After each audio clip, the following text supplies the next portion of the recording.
Mwambino, punguza mdomo ndugu yangu, punguza mdomo. Kuna wasanii wengi wanajua kuimba na wanaweka heshima. Punguza mdomo kwa wasanii wenzio, weka heshima. Mpumbavu wewe. Wewe unajiona yani eti hakuna msanii anaweza kufanya muziki, kutoa hizo hiti zako 3, kuwalipa watu hela na kuanza kufanyia collab ndio unaweka mdomo hivyo. Mimi binafsi ninaweza kushusha na nikakufuta kwenye ramani ya muziki.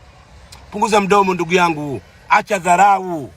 Kuna watu walikuwa na dharau, leo wako wapi? Kuna kufa. Mpumbavu wewe. Eti yao kama kuna mwanamuziki yote anayejua aweke bato na mimi. Yaani kwa kutoa hizo hit song 3 na kuwalipa watu hela. Punguza mdomo, maisha yapo hivyo. Maisha yapo hivyo.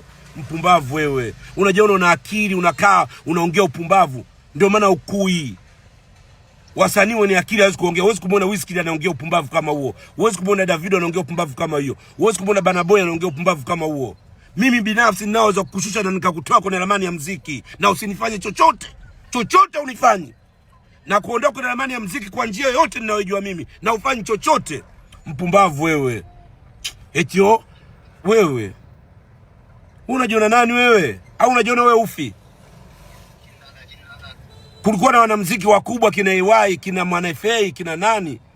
Hawajai kuzungumza upumbavu kama wewe unaozungumza wewe. Heshimu bwana. Umenikwaza sana. Waombe radhi wanamuziki wenzio. Waombe radhi wanamuziki wenzio. Unawakosea wanamuziki wenzio. Na nyinyi wanamuziki muwe na akili. Huyu mtu ambaye mnafanya naye collab, tazama maneno anaongea. Mna hang out naye, tazama maneno anayoongea. Amewadhihaki wote.